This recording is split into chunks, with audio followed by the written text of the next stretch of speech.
Welcome to the Hunting Beast Podcast, your source for hunting tactics, news, and stories.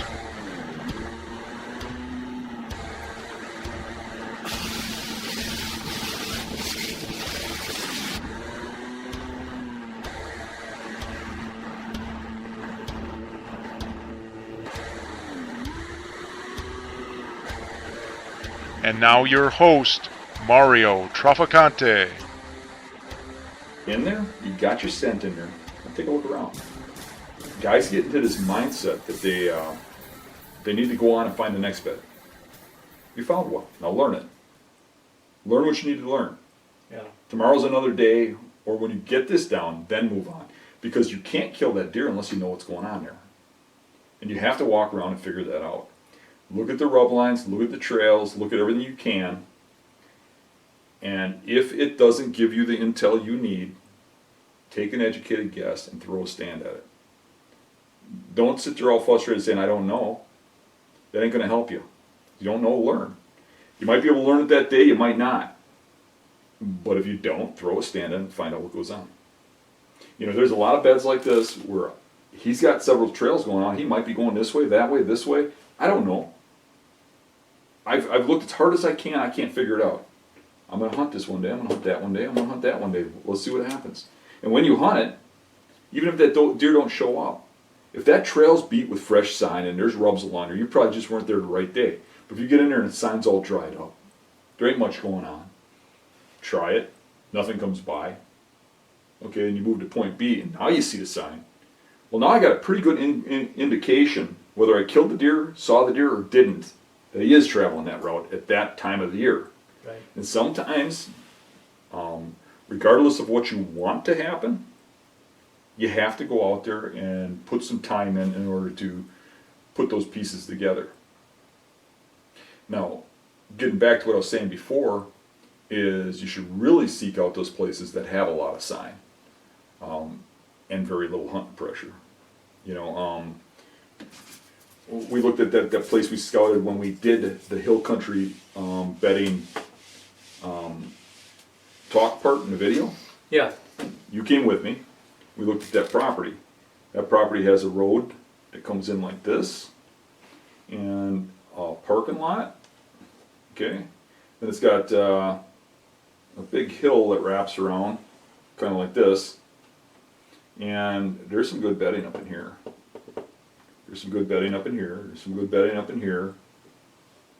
But the best bedding is right here watching that parking lot. And every time we find a big buck there, that's where it is. There's a path, a legal access that takes you in like this, and then you're legal to go. But this is still public. And nobody goes and hooks around and sets up right here. Yeah. Except one guy. And that guy's been pretty successful there. This is the spot where those big bucks come out. But they're watching you. Yeah. You know? And this has the sign. This has some sign. It's got some good sign. It's an okay spot. And we've had some action back in here. But when you get mature buck action here, it's almost always right here. And you got to learn to look for that kind of stuff. You got to look for everybody that goes in this parking lot is probably walking along here looking, and people randomly hunt this a couple times a year. Right. I mean, it ain't a lot of pressure or I wouldn't be in there. But there's guys that hunt this. There's nobody that hunts this but me. I go in there once or twice a year and I have a premium hunt, and there's usually something big there, but I got to do a big snake around to get in there undetected. Yeah. I got to let that deer watch me walk past thinking I'm one of these guys. But this is the kind of stuff you got to look for. Where does nobody go for whatever reason? And it might be that maybe this ridge all of a sudden has another little ridge out here that's in the middle of the fields that's an island. And maybe it isn't so isolated or whatever, but it's going to be a spot where nobody goes. And when you get into a spot where there's a lot of big bucks, using that spot, there is going to be big buck sign there. Yeah. You know, the trouble is, you might scout a whole season and find one or two of those, and scout a lot. Yeah. So it takes a long time to build those spots up. So you're going to have to settle for some of these spots. But my point is keep looking. You find these spots like that I've collected over the years, and you've seen some of the hunting spots that I take you into. Right. Is there big buck sign there? Generally. Yeah. Generally. There are spots where we kill big bucks year after year where there is no sign. But it's usually lower populations of bucks. If you have a low population of big bucks, those big bucks will bed in a spot like this and never have to leave a rub because there ain't nobody going to challenge them for their bedding spot. Yeah, they're not competing as much. Right. Right. So yeah, I think your big lessons there, the whole sight, sound, and scent. And as Dan alluded to, you find the bed. That's just step one. Now sit in that bed and try to think about how that deer is entering it and exiting it and why. Is it food? Is it hot doe? Is it, you don't even know what reason, but there's a heavy path going in that direction. And is it gonna take more than one sit to operate around that perimeter? Yeah, don't lock yourself into this is the tree I'm hunting in this spot. Look around, find options for different winds, find different trails, figure out how you think that deer's getting in and out of there. Look at your access and exit, and if you access that correctly from the right direction with the right wind, you can probably hunt one of those trails and have that deer never even know you were there, even if he goes up that trail. Right. And then the next time loop into the other trail, and you can treat that like separate hunts. Yeah. All right. Cool. We get through like 2 questions. Yeah, pretty much. We got through 5 questions so far. Wow. Yeah. So, next one.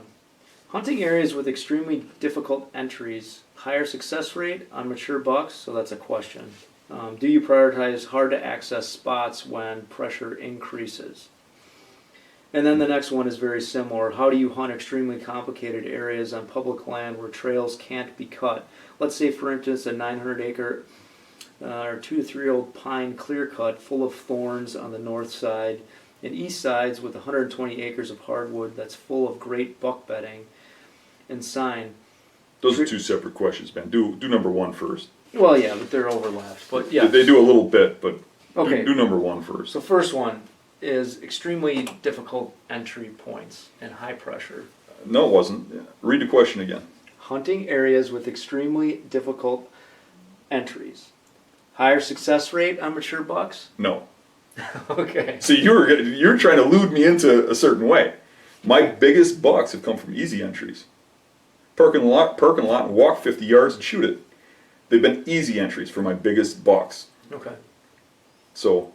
Why have all mine been the hardest possible entries possible? Because I don't want to hunt there, so I give you that spot. All right. Not at all. I think that a lot of times I walk 2 miles through crap and half drowned, swim a quarter mile, have a helicopter pick me up and take me 100 yards, drop me back off, to get out to these spots that are in the middle of freaking nowhere. You boat into them, and there's a tree stand sitting there. I'm not seeing that right alongside the road. Yeah. I'm not running into people right alongside the road. No matter how hard it is to get into these spots, I'm running into people. So my best stuff has absolutely come from the easiest stuff to get to. Oh. And that's not politically correct. Most guys want to tell you, I'm a man and I get these bucks because I work harder, I go further, I go deeper, I do things that nobody else in this world will do. That's just not true. There are people that do the work, that push your way back there.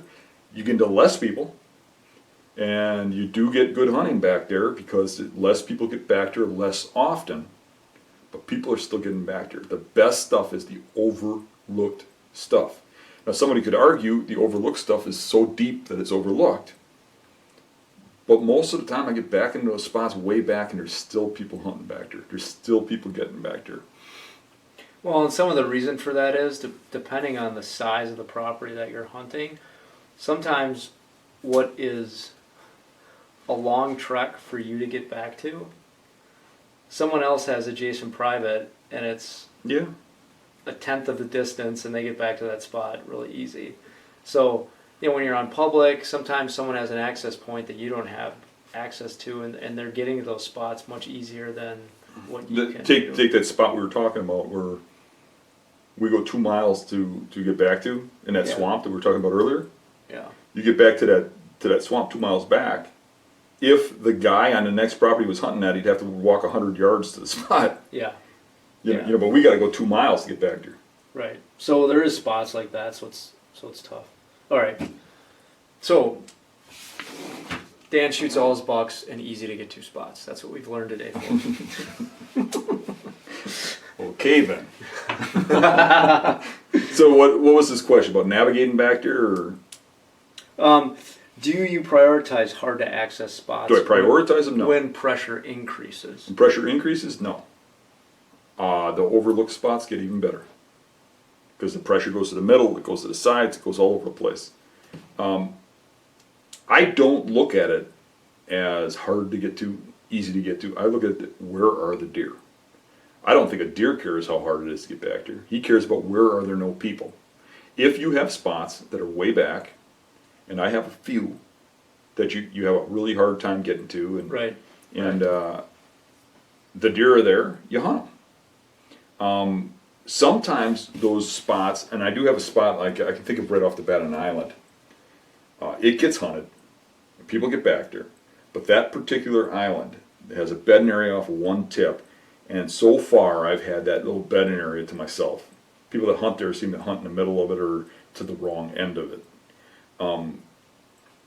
But I can shoot deer out of that bedding area because it's a primary bedding area all year. I'll see bucks in there early, I'll see them in there late, but the time I have the best hunting there is after pheasant and duck season have opened, and pheasant season's been open for a week or so, or and guys with pheasant dogs will walk the whole perimeter of that whole marsh through the edges of the cattails jumping pheasants. Right.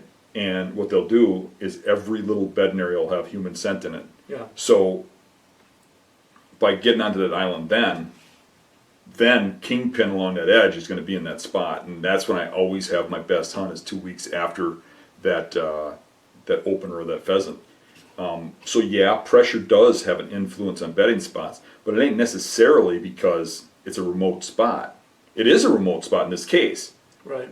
but it's because it's a spot where nobody's hunting and nobody's walking through that bedding area, and there's pressure in other bedding areas that it's getting better. I get the same effect on those spots alongside the road when everybody's going out to the middle and pushing everything around in those cattails.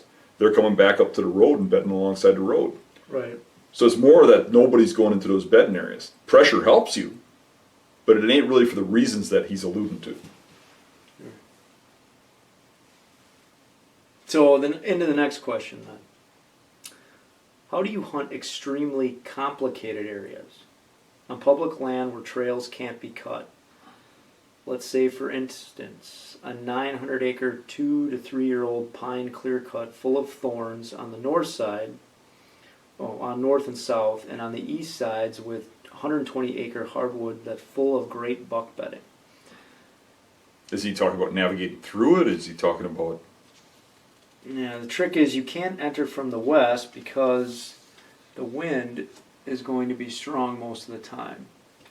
Would you not hunt until the wind is coming out of the east, which is rare in the south? Would you pass over these areas entirely, being hard to get into on normal wind conditions? Well, almost got to draw it. Yeah, so you can't cut trails. He says it's extremely thick. So a lot of it has to do with navigation and wind, right? Wind control. Right. So I'm going to wait till I have the right wind, and most of the time I'm just going to put a stand on my back, bust my ass back there, and I'm going to go back early. And when it gets dark, if I don't have a kill, or if I do, I'm going to figure out some way of getting back out of there. It's just how it is. It's just day hunting. Yeah, I mean, I don't know if we can attempt to draw this, but so obviously north Okay. is going up. So he says pine clear cut on the north and south. Okay, so like a strip here and a strip here, right? I guess it's kind of like that. So.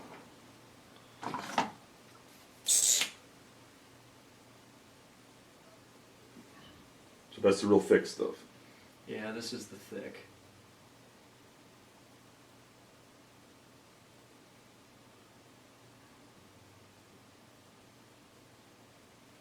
And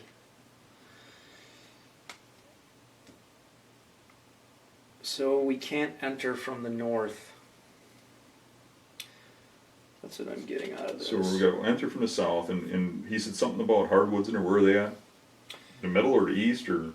Yeah, let's see. For instance, now your pine, put, and thorns. The northeast sides have 120 acres of hardwoods. That's full of great buck bedding. Okay, that's over here. Over here, right? Over here, be the east side. East side. So this is your hardwoods. Now I'm wondering why the hardwoods has better bedding. You think they'd Yeah, be I in the was- thick stuff? I was kind of wondering that too with that statement, but I would think there's be more action in the hardwoods because there's food there. yeah, you probably see a lot more sign. But I would expect the bedding to be on the edges of the thick.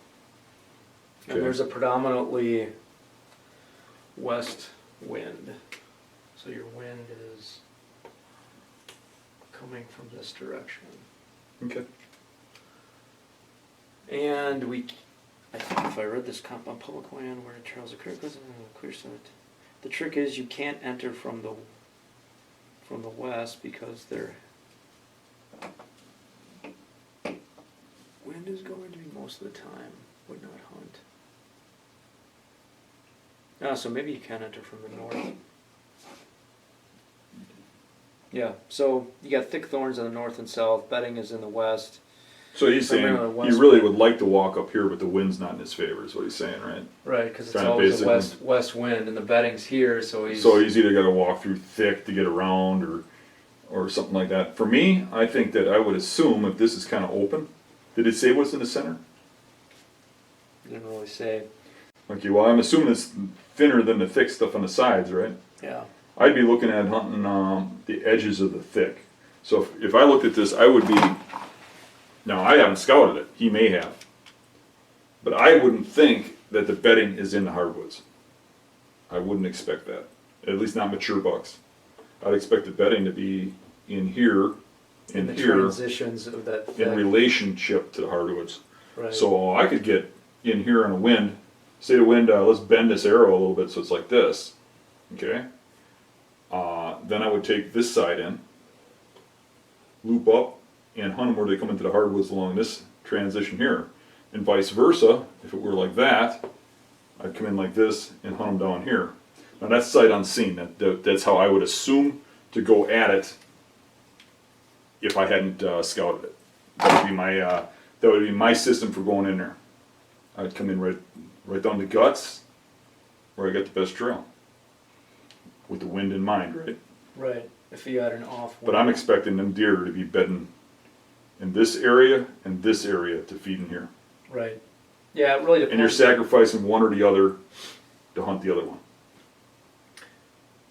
Yeah. Yeah, it'd be interesting to know kind of what's in here because that would play into where they're bedding in proximity. What is key too is when they're bedding in thick stuff, they're usually on the transition edge. So looking towards the food. So the wind's blowing this way, they are going to be on this edge. So that's going to make this transport in and hunt even better. Right. Just don't get in vision of that edge. Right. Because I would expect them to be kind of watching into here. Well, then I wonder if can you come in from this side? come in from the east? Because then if they're here in this thicket, you just sneak up into position. Right. Yeah. Doesn't sound like it though because he's so concerned about the wind. The question was kind of vague. Yeah. Not So I picking think on you, just hard to understand. Yeah, I think it boils down to your access, but it looks like you could get something done there.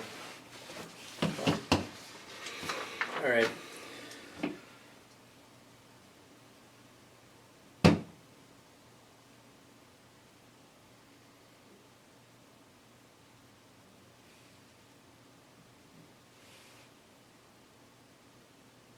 So these next couple ones, it really follows kind of some of the rut stuff we talked about, but a lot of people take hunting vacation during the rut. How should a guy maximize his time during the rut and up his odds? That's the first one. I mean, we Keep moving. Don't hunt the same stand over and over again. Maybe not even the same property. Just keep moving. I think back to my travel trips, which is, I think is what he's getting at. Is if he's got to take vacation for rut, he's probably traveling to where he hunts. When I travel to a spot where I hunt, I've got a couple spots and destinations in mind, and I'm sure he does too, or he wouldn't be traveling to there. And I'm going to go hunt those spots. But in the morning when I'm done hunting, I'm going to probably scout for a while. And then I'm going to go hunt in the evening. You know, and I've got a scouting period during the day. Guys that sit all day in rut travel spots typically don't get the scouting in to get onto the good stuff. You got to move around a little bit and find out what's going on. You got to take some time for scouting. Yeah. Hunt that hot sign.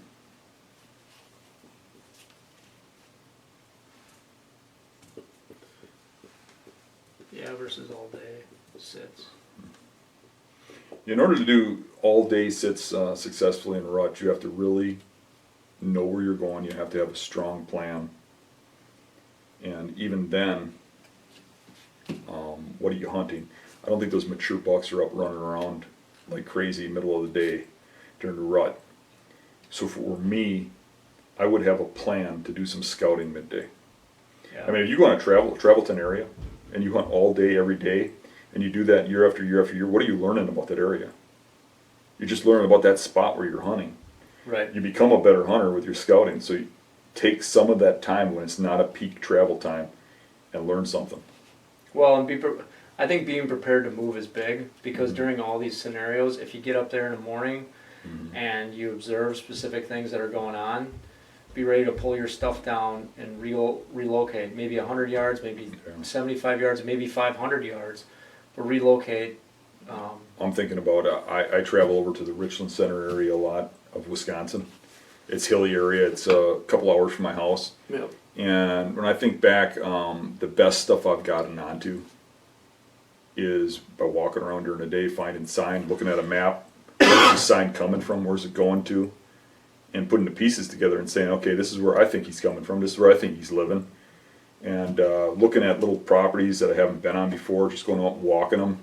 Right. And even if I got kicked the deer out of there, at least I learned something for the next time I'm there, you know. Right. A lot of scouting. Wear out those boots while you're up there. I mean, here's another one, and it kind of relates to some of the stuff we talked about earlier, but talk about the difference between hunting a mature buck during the rut versus a 2 to 3 year old that's moving and running around a lot. Well, hunting 2 or 3 year olds is fun, and it's what most people do, even though they think they're hunting mature bucks. And the reason is they're hunting funnels. You hunt funnels, and you will get lots of young bucks traveling, chasing, running, and you will get the very occasional mature buck. If you hunt mature bucks, you go to where they hunt those downwind, or where they live downwind of those doe bedding areas. You find those rut bedding areas. You find those lairs where they're living, and they're not moving around during daylight like the young bucks. I mean, it's that simple. You got to hunt mature bucks to kill mature bucks. And a lot of times those travel trips where we're hunting funnels and stuff, we're not hunting mature bucks. Yeah, I think the challenge becomes You gotta know a property better too. Yeah. You gotta learn where those big bucks are bedding, and that ain't an easy task. I mean, like I said, you know, you go into those hilly areas and stuff, and you look at those bedding areas, and you don't see heavy trails coming in and out of those bedding areas.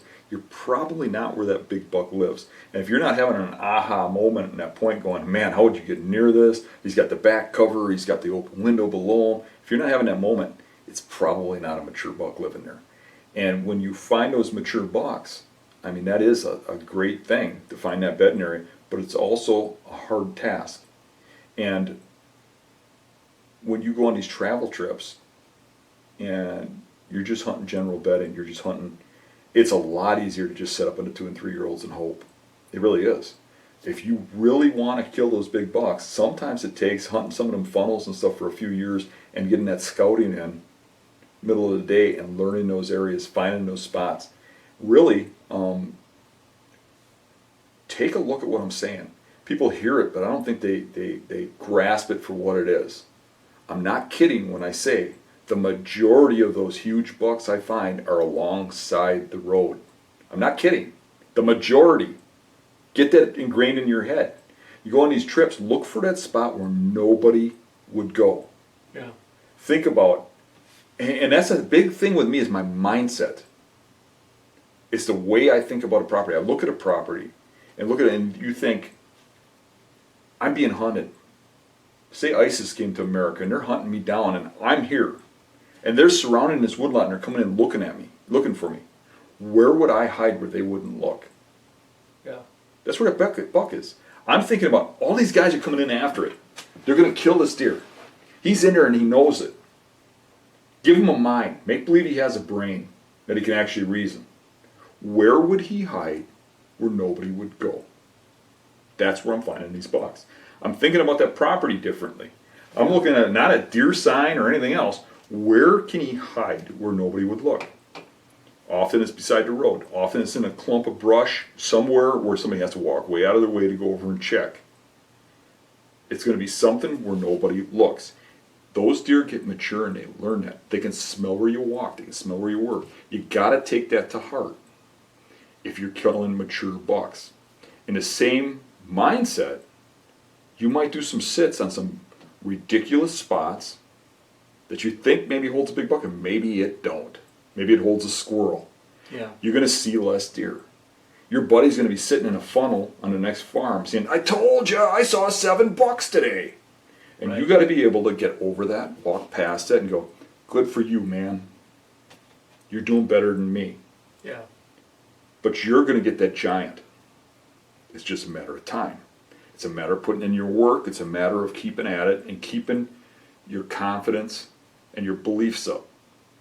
Because those big bucks live and use a property differently than the little bucks. They're two different animals. And I could say that over and over again. You have to experience, you have to go out there and do it, see it, and live it to understand it. They're not bedding like other deer. Yeah. They have to be hunted differently. Good. All right. So Dan, it seems that Dan has shot a lot of bucks very early in the season. Does he think it's easier to pattern bucks during this time compared to the rut? Is this correct? Any specific bedding that seems to be better during this time, so early season? Early season, a big reason why I do well in early season is from doing my homework, from watching these things during the summer, Yeah. from having that relaxed period where I'm not hunting and I have nothing better to do than to sit in an observation stand or park a truck in a spot and watch, or go check out some hunches or some things you heard people talking about or whatever. They are very patternable, but I think the easiest time to kill a big buck is late season. It's just that oftentimes I don't have a tag left. but late season is a really great time to hunt, pattern wise. But early season can be too. The trouble with that is probably more than half of the people listening to this podcast start their season a lot later than us. Right. A lot of my early season bucks come in early September. If you don't start to October, you might not have that kind of success. Yeah, October they tend to switch. Mm-hmm. Yeah. It's not pressure, it's timing. Yeah, I think a lot of the, at least from what I've read and observed from a lot of the members on the site that are doing it time and time again with those early season kills, a lot of it revolves around their homework and their patterns. It's like they've built up patterns that they know from years of doing it, or they spend a lot of time in the summer observing these bucks coming to fields or coming out of bedding areas, and they know that buck's going to be there during this time, during this wind, and when that wind happens in that first week, they go there and they're usually pretty successful. Yeah, and to allude back to what the guy was saying, you can see them in a remote field where it doesn't have a lot of traffic around it or something, come out the same way over and over and over again, and watch the winds and stuff, and come up with a plan, and go kill them in an open field on opening day. You can do it. Yeah. And you're probably not going to have that success come October or something, or a little more nocturnal. Yeah. So. Yeah, and in the rut, I think the challenge is that you've got the variability of where that buck is going to get on a hot doe, or who's he competing with, and Yeah, we get good patterns during the rut, but they're very short-lived. yeah, They can change overnight. Where the patterns with the food patterns in early season and late season seem a little more elongated than during the season. You get into the end of September through November, and you get patterns that change rapidly. 1 week to the next, it can go from green to yellow to the next week no leaves. And the food patterns change right along with that, whether it's a certain plant, whether it's a certain crop, whether it's the crops being cut, or Yep. it changes so rapidly that if you're not hunting day to day, if you're hunting, you're a weekend warrior, when you get back out there the next weekend, it's a whole different ballgame. So you learn it all over again. That's where you have an advantage when you hunt near home, is that you can watch those patterns change. The good part about it for the guy who's saying, well, I'm a weekend warrior, the good part for him is that it's a repetitive thing that happens year to year. Right. So you can get a jump start and say, okay, last year this is what happened this date, and move in. And that's where those good journals come in handy. If you keep good dates and times and wind directions and stuff, that really helps you out. Yeah, because they repeat themselves. Mm-hmm. Yep. Good. All right. Season strategy. I remember an old podcast Dan said he followed some type of rotation like swamp, marsh, early season, the hills during the rut, then back to swamps late, something like that. It'd be great to hear the logic and explore in more detail the routine and why you do this, how you rotate around. How's he know I didn't lie? Let's say I like marshes early season. Marshes and swampland, and the logic behind that is in marshes and swamps, I can get very close to bedding in early season and get right up on them, and there isn't really much regard to the wind when they come out, and I can get within 50 yards, and it's a pretty easy hunt. I can read marsh real well, read swamp pretty well, and you know where they're going to be and when they're going to be there. Rut, I like hills because you can narrow them down to those leeward sides, and you can get that rut cruising really well. If you learn where they're bedding, you know how they're going to come out of there based on wind and leeward sides. And hills are really prone well for rut. Late season, I like farmland, and the reason I like farmland late season is because when they get on a crop, especially food plots, if you can get brassicas out, or you got these farmers that are now, to keep their land from eroding, are planting radishes just for erosion control, Right. you'll get a draw to that like you wouldn't believe. And those deer will lock into that on a pattern, and all you have to do is sit back and observe, and then move in for the kill. And late season is probably the best time to hunt in farm country because of that. That's my logic between the pattern of how I hunt. And what's good about Wisconsin is we have all that. We have the hills. That concludes today's podcast episode. Please go to thehuntingbeast.com to post any discussions, questions, or comments regarding today's podcast episode.